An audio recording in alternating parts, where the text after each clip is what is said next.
Oh, oh shit, man. I didn't see you come in. I'm sorry. Oh, wow. Really not prepared for this. 2017 has been a very interesting year for video games. We've had giant fiascos like EA's Battlefront 2 completely being dog-ass crap, to very innovative and fun games like Cuphead. Because it's coming to the end of the year and there's probably going to be a lot of games on sale, I want to talk about what my top picks for 2017 were in terms of video games. Also, I didn't get around to play everything I wanted, so if there's a game that I don't say that you love, don't tear me a new asshole. Just please. So to start things off, I think it's appropriate to just kick it off with a game that kind of throws you into the mix, and that's Absolver. Absolver is a game that's developed by Slowclap and published by Devolver Digital. And to be quite honest, every time Devolver Digital comes out with a new game, I get a little excited. Like, they make crazy fun games, and all the developers that work for them just have so much talent and passion put into their games. It's amazing, and Absolver is no exception for this. Absolver is an open world fighting game, and its art style is simplistic and aesthetic that is just the bee's knees for me. And its gameplay is easy to learn, but hard to master. As far as fighting games go, Absolver lets you customize your fighting style down to the T. I mean, you can make this work however you want. It's some of the best customization of anything that I've seen in any video game. And if you want to know more about it, then there's a video, I think over here, you can click something, and it will take you to it. This game is incredibly challenging, especially for new players, but it's also incredibly fun and rewarding. And it gets to the point where fighting other enemies in the game, and even other players, just becomes second nature. When you create your character and you build up your fighting style to be the exact way that you want it, and then you fight someone else who has also built their fighting style to be the exact way that they want it, it almost becomes like a dance that you do with each other. And it's this sort of like coordination and fighting styles that I haven't seen in any other fighting game. It's truly something else, and it's just such a blast to play. On the side note, it can also make you extremely upset and possibly looking to punch someone in real life. So I would recommend, especially for new players, just take it in small bursts. Maybe an hour or two at a time. And speaking of games that make you rage, another beautiful and very challenging game is Cuphead. And I probably don't have to say much about this nice ass smoking hot game. But I'm going to anyways because it's part of the video, so I kind of have to. It's pretty much just Mega Man, but with a much more appealing art style, in my opinion. I grew up watching shows like Tom and Jerry, and even though this goes a bit farther back than Tom and Jerry, it's still kind of reminiscent of the old cartoons that I used to watch. And of course, I've seen Popeye when I was younger. It's just, I love the art style and the aesthetic. It's very beautiful. This game features traditional run and gun levels, like other 2D platformers that are also shooters, but where the game really shines is with its boss fights. They're incredibly creative and are done in such a way that I've never really seen in another video game, especially a 2D platformer game. I mean, from the different animations that put the bosses in like different sort of characters, it makes the fights surprising and just really fun. I mean, it's frustrating, definitely, but it's such a nice surprise to be playing this game in real, like, I can't even speak. It's just something truly incredible, you know? It's something you gotta experience it for yourself in order to fully appreciate it. On a side note, do not incorporate Cuphead with a drinking game. Cuphead's characters manage to be interesting and entertaining without really ever speaking a word. I mean, just small things like how at the start of every fight, Mugman, the blue guy, he'll pull the straw down from his head and drink the milk from his head. which probably just goes right back into his head. I don't know. But it's just a cool little thing. Makes the characters just look fun and quirky, you know? Almost as unique and charming as Night in the Woods characters. This game caught me by surprise, especially since it's part of a genre that I don't really play much, which is 2D, adventure, almost story-based games.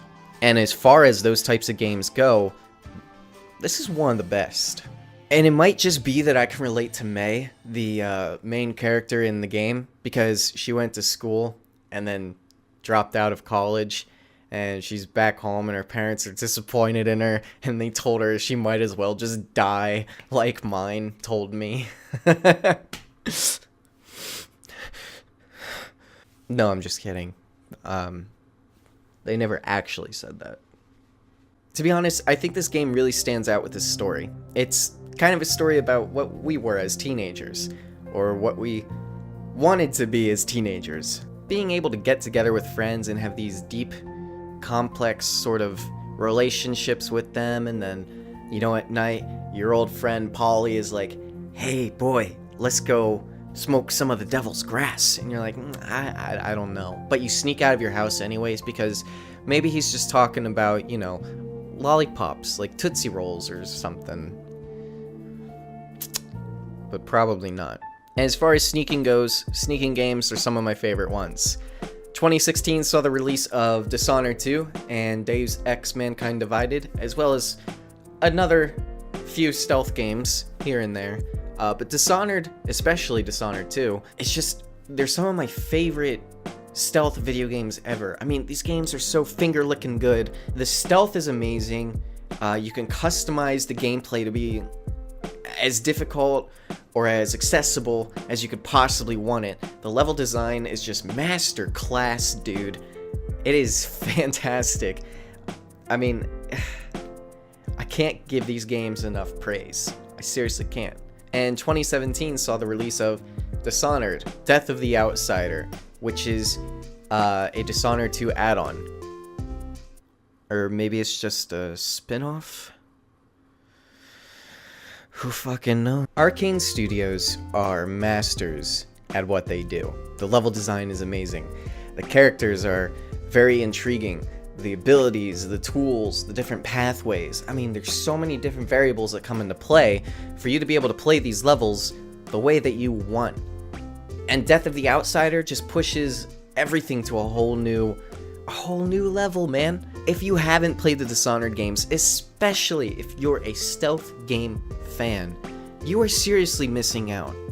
These are like the best stealth game experiences I've ever had. And you know what, for people who don't like stealth, hey, here's a little hot pocket tip for you.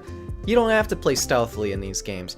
If you want to pull out your pistol in one hand, or crossbow, and your sword in the other, you can just straight up charge in and feel like the most badass killer ever. I mean, sometimes I just save my game and I'm like, alright, for 5 minutes I'll just go around and kill everyone. I do that more often than probably is mentally healthy. But it is fun. And you can play the entire game like that if you so choose. The game is just an open sandbox. Every single level is an open sandbox with you to be able to achieve your objectives however you see fit.